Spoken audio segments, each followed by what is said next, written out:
കർത്താവായ യേശുവിൽ പ്രിയ സഹോദരങ്ങളെ, ദൈവമഹത്വം എന്ന പ്രോഗ്രാമിലേക്ക് നിങ്ങൾക്ക് സ്വാഗതം.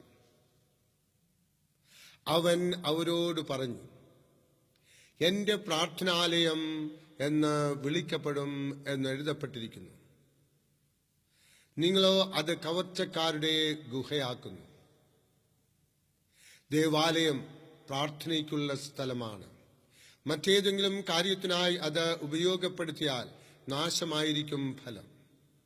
അതുപോലെ വ്യക്തികളുടെ ആത്മീയ ജീവിതത്തിന് പോഷണം കൊടുക്കുവാൻ കടപ്പെട്ട സഭ അതിൽ ശ്രദ്ധിക്കാതെ ചുമതലയെ അവഗണിച്ചാൽ സഭ നിഷ്പ്രഭമാകും. മറ്റേതെങ്കിലും സംഘടനയ്ക്ക് ചെയ്യാവുന്ന പ്രവർത്തന രംഗങ്ങളിൽ സഭ കടന്നു ചെന്ന് അതിൽ മാത്രം ശ്രദ്ധിക്കുകയും സഭയ്ക്ക് മാത്രം ചെയ്യുവാൻ സാധിക്കുന്ന ചുമതലകളെ അവഗണിക്കുകയും ചെയ്താൽ സഭ പരാജയപ്പെടും. സഭയെ അതിന്റെ ദൗത്യ നിർവഹണത്തിൽ ഉറപ്പിച്ച് നിർത്തേണ്ടത് നമ്മുടെ കടമയാണ്. മാനസിക പിരിമുറുക്കം മൂലം മനോരോഗികളുടെ എണ്ണം ഈ കാലത്ത് വർദ്ധിച്ചു വരുന്നു. പാപബോധവും അതോട് ചേർന്നുണ്ടാകുന്ന മനോഭാരവുമാണ് ഇതിന് കാരണം. ദൈവാശ്രയമല്ലാതെ അത്തരം പ്രശ്നങ്ങൾക്ക് പരിഹാര മാർഗങ്ങളില്ല.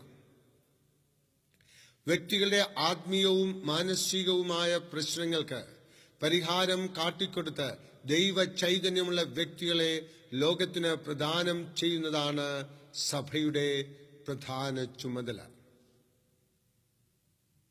അതിൽ നിന്ന് വഴുതിപ്പോകാതിരിക്കുവാൻ നാം ശ്രദ്ധിക്കണം. സഭ അതിൽ നിന്ന് ഒഴിഞ്ഞു മാറിയാൽ അവർ നിരാശരാകും.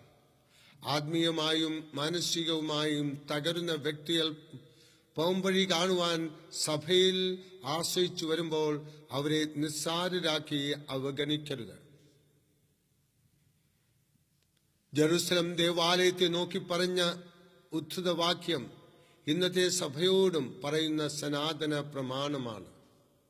വ്യക്തികളുടെ ആത്മീയ ജീവിതത്തിന്റെ പരിപോഷണത്തിനായി പ്രവർത്തിക്കുവാൻ കടപ്പെട്ട സമൂഹമാണ് സഭ.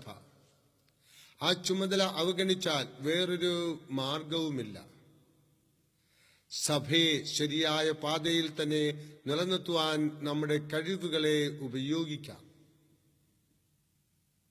സഭയ്ക്ക് മാത്രം ചെയ്യുവാൻ സാധിക്കുന്ന ചില സേവനങ്ങളുണ്ട്, അവയെ അവഗണിക്കരുത്. കർത്താവായ ഈശോ നിങ്ങളെ ഓരോരുത്തരെയും ആശീർവദിച്ച് അനുഗ്രഹിക്കട്ടെ. അങ്ങയുടെ കൃപകൾ കൊണ്ട് നമ്മൾ ഓരോരുത്തരും നിറയട്ടെ. നമുക്ക് ചെയ്യാവുന്ന കാര്യങ്ങളെല്ലാം നമ്മുടെ ജീവിതത്തിൽ പൂർത്തീകരിച്ചുകൊണ്ടുള്ള ഒരു ജീവിതത്തിലേക്ക് കടന്നു വരട്ടെ. IMSM അതിനായിട്ട് നമ്മെ സഹായിക്കും. ആമേൻ.